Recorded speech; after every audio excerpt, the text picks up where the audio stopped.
knew you'd come to class today. And that's because we are going to tackle a very hot topic. Do estrogen plus progestogen together cause breast cancer?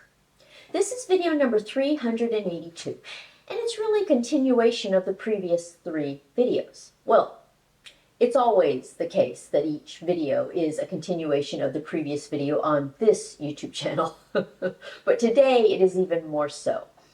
We're in the midst of our huge unit on breast cancer, and since breast cancer is the most screwed up, fear-based, distorted, convoluted area of medicine, I'm taking the time to dissect everything about it so that you get all the facts. So videos 366 through 377 addressed all the risk factors for breast cancer, and neither estrogen nor progestogen is on the list. And yet, everybody blames estrogen and or progestogen for causing breast cancer. So in video 379, I delineated the difficulties in determining if estrogen, progestogen, or both cause breast cancer. Then, in video number 380, we addressed the question of whether estrogen alone causes breast cancer, and we discovered that based on the available data, it does not. If anything, it decreases your risk of breast cancer. In video number 381, we addressed the question of whether progestogen alone causes breast cancer, and we discovered that there isn't enough information to know the answer. So today, we'll address the question of whether estrogen plus progestogen together cause breast cancer. Now, you will not find nearly the detail in my book that I'm giving you here today, but all of chapter 30 is on breast cancer in both editions, both first and second. All right, let's take a look at the chart we've been using for this assessment. Today we'll be tackling the orange column. We will assess the estrogen and progesterone produced by your own body during your reproductive life, and the estrogen and progestogen introduced into your body in the form of HRT or birth control in your peri or postmenopausal life. Our focus will be on the difference in risk of breast cancer in the presence of both estrogen plus progestogen together versus the risk of breast cancer in the absence of both estrogen and progestogen together. So we will be comparing women who have estrogen plus progestogen in their bodies versus those who do not. Now, the best place to start our analysis is with the reproductive risk factors that I discussed in videos 374 and 375. In those 2 videos, you learn that there are many aspects of your reproductive life that affect your risk of breast cancer. So let's touch on each of those first. You learned that the earlier you start having periods and the later you stop having periods, the greater your risk of breast cancer. Well, the very thing that dictates and defines this time frame are the menstrual cycles that your own body creates with its own estrogen plus progesterone together. So this menarche to postmenopause length of time was very telling. And it boiled down to this: the more menstrual cycles you have in your lifetime, the higher your risk of breast cancer. We even calculated your menstrual life. And if you have fewer than 350 menstrual cycles in your lifetime, you have a low risk of breast cancer. If you have between 350 and 450 menstrual cycles in your lifetime, you have a high risk of breast cancer. If you have more than 450 menstrual cycles in your lifetime, you have a very high risk of breast cancer. So it appears from this parameter that it's the number of menstrual cycles you have that increases your risk of breast cancer. In those same videos, you learn that your history of pregnancies and breastfeeding also affect your risk for breast cancer. And the reason they affect your risk is because they change your menstrual life. Another way to say that is your pregnancies and breastfeeding change the number of menstrual cycles you have in your lifetime. They lower the number, and therefore they decrease your risk. So, the earlier you have your first full-term pregnancy, and the more pregnancies you have, and the longer you breastfeed, the lower your risk. If you believe that estrogen or progesterone causes breast cancer, you have to take pause here. And that's because the levels of estrogen and progesterone during pregnancy are sky high. They are over 10 times higher than non-pregnant values. Here's a graph of your estrogen and progesterone levels during pregnancy. This shows that while progesterone is always higher than estrogen during pregnancy, they are both on the order of 10 times higher than they are when you are not pregnant. So for each and every pregnancy you have, your estrogen and progesterone levels increase by about 10 times. And they stay high like that throughout the entire pregnancy. That's a lot of estrogen and progesterone. And the more pregnancies you have, the longer the duration of those high levels of estrogen and progesterone. So if estrogen and progesterone cause breast cancer, why is it that the women who start having pregnancies earliest and who have the most pregnancies have the lowest risk of breast cancer? If estrogen plus progesterone causes breast cancer, you'd expect just the opposite.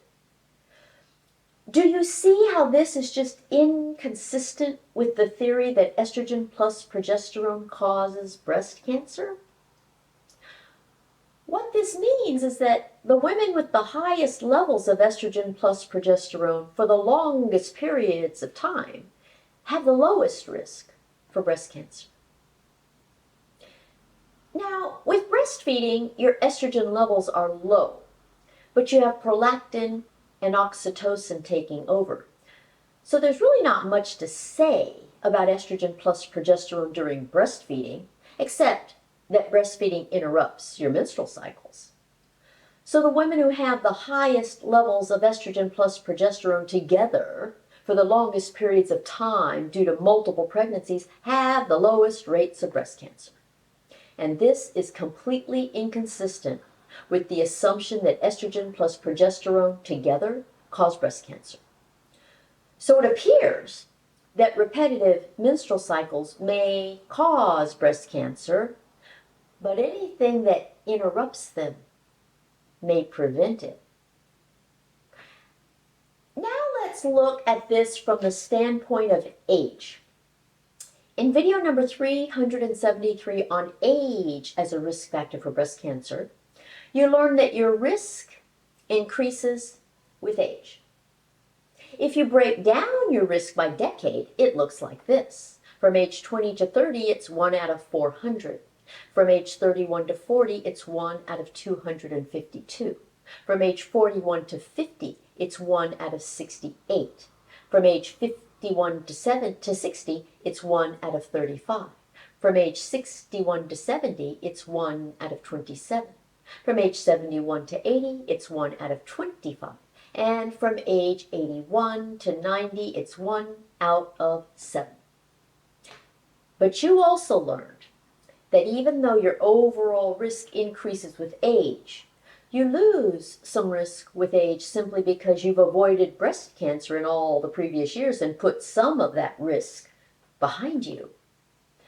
So instead of steadily increasing degrees of risk throughout your entire life, your risk of breast cancer actually peaks at about age 75 and then starts dropping off. So instead of the graph of breast cancer risk by age looking like this, looks like this. But at what age do women lose their estrogen and become postmenopausal? It's about age 51, not 75. Well, if the estrogen plus progesterone in your own body cause breast cancer, wouldn't you expect the risk to increase until you lose your own estrogen plus progesterone and then decrease thereafter? Wouldn't your breast cancer risk peak at about age 50 to 60 and then decline? If the estrogen plus progesterone produced by your own body causes breast cancer, and your own body stops producing estrogen plus progesterone at about age 51, you would expect the graph to look like this. In other words, you would expect a decline in breast cancer soon after your body stops producing estrogen and progesterone at about age 51. But instead, the rate of breast cancer keeps rising until age 75. This just isn't consistent with the theory that estrogen and progesterone cause breast cancer. The patterns don't fit. Here's a depiction of the two patterns superimposed on one another. So now you see the hypothetical line of what you would expect if estrogen and progestogen caused breast cancer in blue, and the actual line of true breast cancer incidence by age in orange. So the assumption that estrogen plus progestogen cause breast cancer is not consistent with what we see based on the incidence of breast cancer with age. Okay, so that does it for the estrogen plus progesterone your own body produces. Now, let's shift our focus to the estrogen plus progestogens you introduce in the form of hormone replacement therapy or birth control containing both estrogen and progestogen together. First, let's designate all the options under the umbrella of estrogen plus progestogen. A basic principle of hormone replacement is this: the younger you are, the higher the dosages of estrogen you will need in your hormone replacement. And this is true because the younger you are, the more recently your body was used to having and producing the high dosages of estrogen and progesterone that it produced itself. So some young women find that birth control options serve their needs better than menopausal HRT options. And this is the case because the entire category of birth control options contain both estrogen and progestogen in higher dosages than the entire category of HRT containing both estrogen plus progestogen. Here's how I like to describe the difference. You walked around for about 40 premenopausal years with your own body producing a bucket of estrogen plus progesterone. When you hit perimenopause, your body decreased its production to a great big water bottle full of estrogen plus progesterone. Hormonal birth control options containing both estrogen plus progesterone or progestin give you a tall glass of estrogen plus progestogen. And HRT gives you but a drop of estrogen plus progestogen.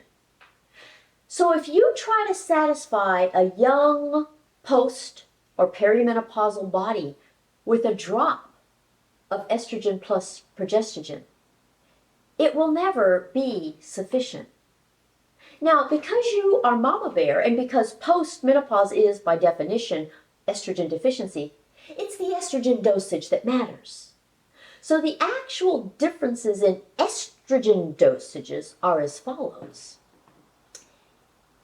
Estrogen and HRT typically comes in the following dosages: 2.5 micrograms, 5 micrograms, 7.5 micrograms, and 10 micrograms. But the estrogen dosages in birth control start at 10 micrograms and go all the way up to 35 micrograms. There are 3 dosage categories of estrogen for birth control. There's the ultra-low dose birth control, with estrogen dosages between 10 and 15 micrograms. There's the low dose birth control, with estrogen dosages between 20 and 30 micrograms. And there's the standard dose birth control, with an estrogen dosage of 35 micrograms. So here's a chart of the full range of both HRT and birth control together. The first column just designates the 2 categories of HRT and birth control. The second column designates the 3 categories of birth control, with all birth control in the color orange. And the third column shows you the actual dosages of HRT as compared to birth control. Now, the reason I'm telling you this is because in any discussion about the cause of a cancer, dosage matters. If estrogen plus progestogen together caused breast cancer, you would certainly expect to see higher rates of breast cancer in women who take higher dosages of estrogen plus progestogen. So you would expect the breast cancer rates to be highest in women who have taken birth control containing estrogen plus progestogen together. After that, you would expect women who have taken HRT containing estrogen and progestogen together. And after that, you'd expect the lowest rates of breast cancer to occur in women who have never taken either birth control nor HRT containing estrogen plus progestogen. But alas, that is not the case. Women who take birth control containing both estrogen and progestogen do not have higher rates of breast cancer than women who take no birth control or HRT containing estrogen or progestogen. And the overwhelming majority of women who take HRT do not have higher rates of breast cancer than women who do not take HRT either. But there are some caveats to consider. The caveats include whether the estrogen plus progestogen are compounded or pharmaceutical, whether the estrogen plus progestogen are bioidentical or non-bioidentical, and whether the estrogen plus progestogen are taken in a cyclic regimen or a continuous regimen. So let's address each of those caveats separately and see what we can learn. We'll start with compounded estrogen plus progestogen together versus pharmaceutical estrogen plus progestogen together. Now, when it comes to the compounding industry, there is no regulation. There is also no research. So whenever you try to compare anything to compounded products, you are going to meet with limitations due to unavailability of data.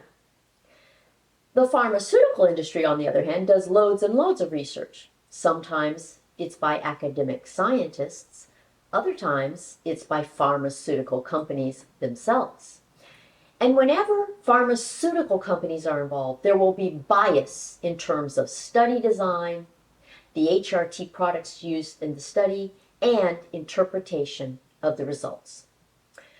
So it turns out that regardless of whether you examine compounded or pharmaceutical estrogen plus progestogen together, you will find glitches in trying to answer the question, do estrogen plus progestogen together cause breast cancer.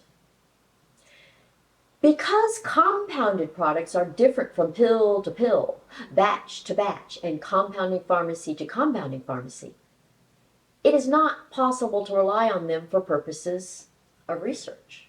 But I think most people are more interested in the second caveat, which plays into some of the differences between compounded and pharmaceutical estrogen plus progestogen together.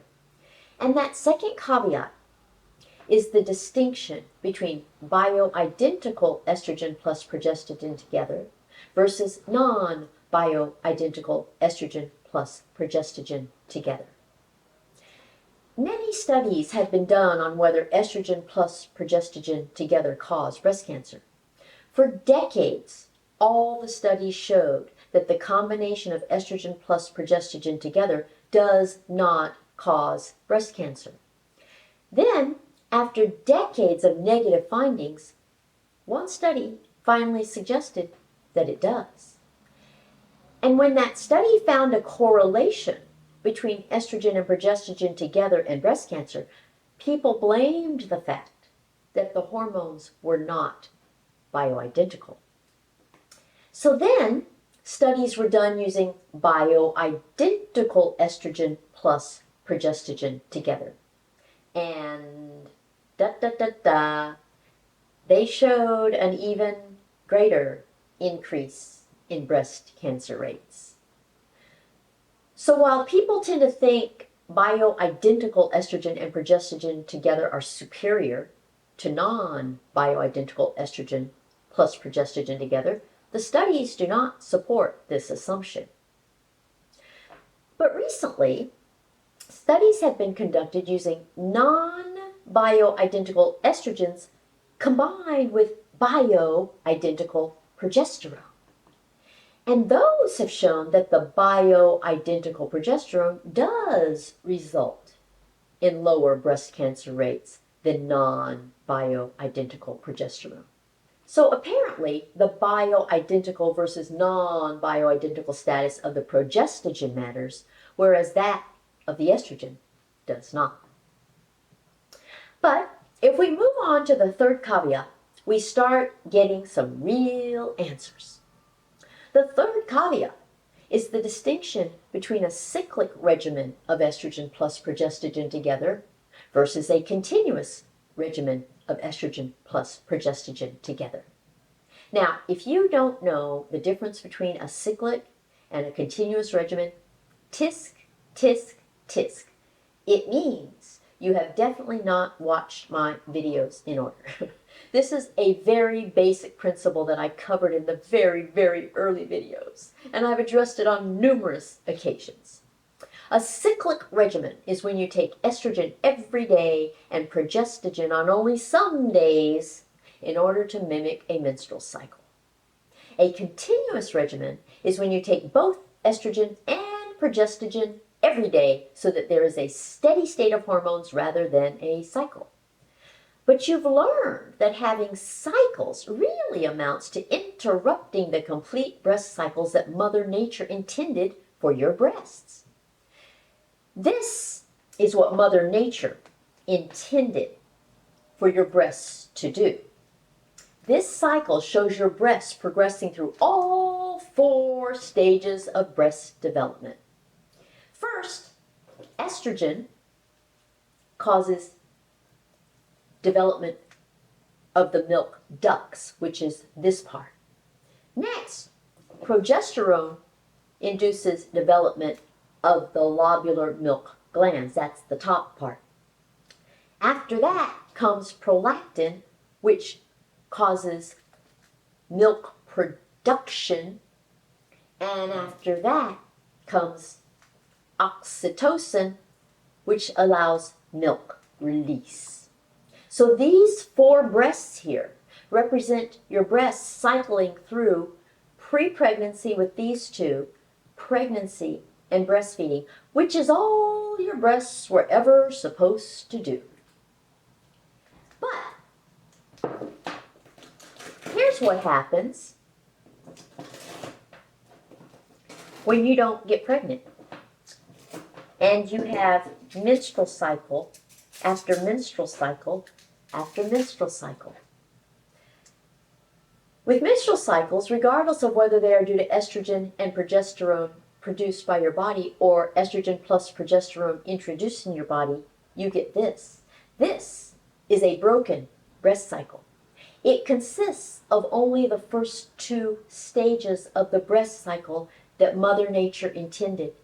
Estrogen induces the development of the milk duct, and progesterone induces the development of the lobular milk glands.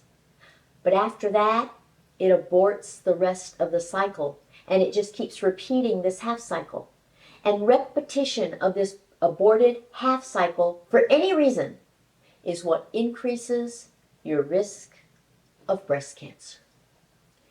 And if you look at something as simple as the differences in breast cancer rates between women who use estrogen plus progestogen in a cyclic regimen versus women who use estrogen plus progestogen in a continuous regimen, the vast majority of studies agree.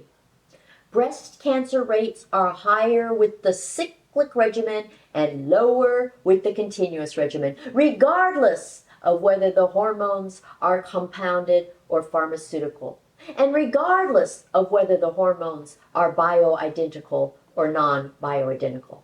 But the big key is to realize that this brings us right back to what you learned in videos 374 and 375 on why your reproductive history and menstrual life have a notable impact on your risk of breast cancer.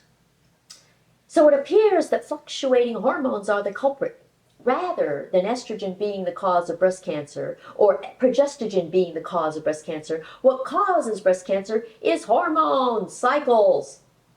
And as I explained in video 375 on why menstrual cycles increase your risk of breast cancer, when your breasts experience the effects of cycling estrogen and progestogen without pregnancy and breastfeeding, it increases the chance that one breast cell will become a cancer cell. And now you see that this is true regardless of whether the cycling hormones are produced by your own body or introduced into your body. It is true regardless of the dosage of hormones. It is true regardless of whether the hormones are compounded or pharmaceutical. It is true regardless of whether the hormones are bioidentical or non-bioidentical. The cycle is the culprit. So if you can take birth control or HRT in a continuous regimen rather than a cyclic regimen, it will decrease your risk for breast cancer. Apparently, your breasts like a steady state of hormones and not fluctuating hormones. I don't know about you, but I just love it when things come full circle. What's true during your reproductive life is also true during your non-reproductive life. In both instances, cycles are the culprit that increase your risk of breast cancer. So now we can complete our chart and of assessment for what causes breast cancer. Focus on the orange column. It shows that the two situations in which estrogen and progestogen increase your risk for breast cancer are indicated by the plus sign during your menstruation when your own body produces cycles, and during cyclic hormone replacement therapy when your birth control or HRT introduces cycles.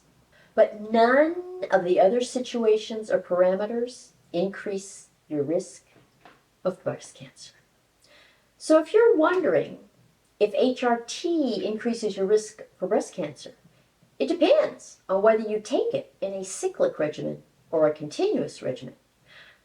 But regardless of the regimen, the increase in risk is not even close to what most women and terrorizing doctors claim it to be. In general, the studies show that if HRT increases your risk for breast cancer, the degree to which it does so is only 1 to 2% over 20 years. Now you get to decide for yourself whether that's a lot or little. It is not my goal to substitute my judgment for yours.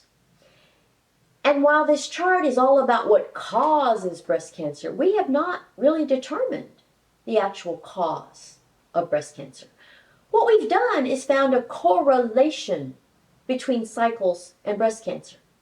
Correlation is not cause. So the summary for today is this.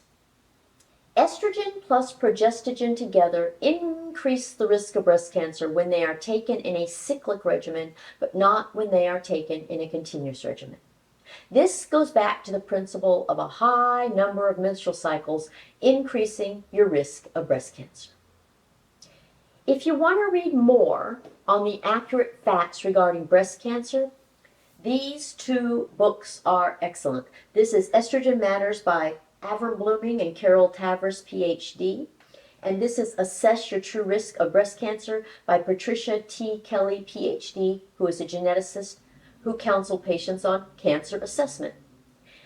He is an oncologist and she is a psychologist. So you've got these books by people who see this from various perspectives, and I think that's what's really great about it.